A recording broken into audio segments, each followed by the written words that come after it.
And we're back for Gifted in Space, today live from a closet. Not only was the captain and crew of the starship Mayfield dedicated to thwarting Trucker Kinsey and establishing peace in their time, but also the group, well, not Abby, never Abby.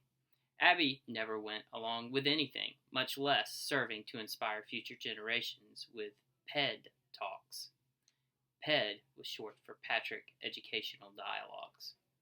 It was on one such inspiration building day that the crew faced its toughest challenge yet. The day didn't start tough, though. It started with each member of the crew giving young cadets a tour of the ship. How many of you have older brothers? Lieutenant Delana asked. Okay, good. You people, show me some pictures. No fatties. Okay, him, and him, and him, and him, and... Excuse me, but I'm not a him. I'm a girl.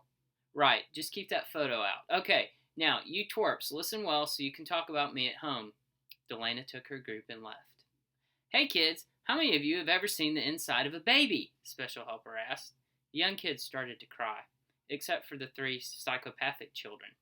Abby called dibs on them and started her official tour. Life is the frustrated first mate. What? Special Helper said. I mean, that this ship is my baby. The young cadets had just recently learned where babies come from, and so they started crying again. Captain Patrick took control before Special Helper could continue. The captain assigned a group to go with Special Helper and look under the hood of the spaceship.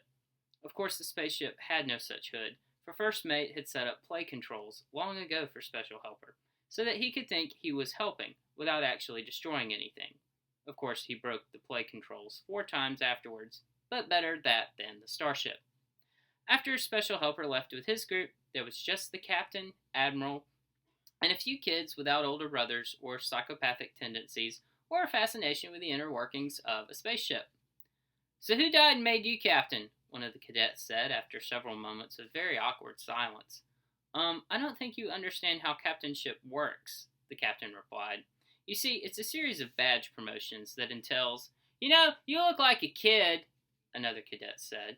Hey, is there a bathroom? Yo, sorry, dude, I was late. Sir! Jade yelled. She was clearly disturbed by the young kids and their lack of manners. Of course, technically, it was captain, not sir. Jade took the disrespectful for special training. She washed their mouths out with soap. Captain Patrick went on about his chores, mostly just thinking about things.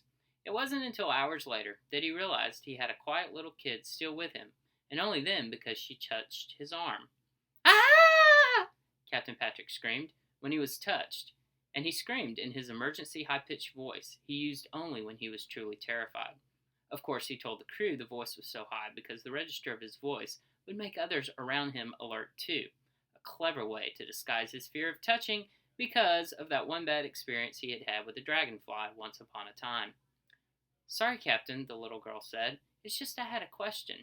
How long have you been here? Oh, the whole day. Oh, but that means, my dear, that you've won. What? You won. Maybe even enough money to cover your apparent hearing loss. For you see, all of my cadets today came with golden tickets, and some of them fell into rivers, and some turned into meatballs, and some grew up quickly, but the worries of life choked their thorny path the farmer had sowed their seed on. But you stayed through to the end, and now you get to push the red button.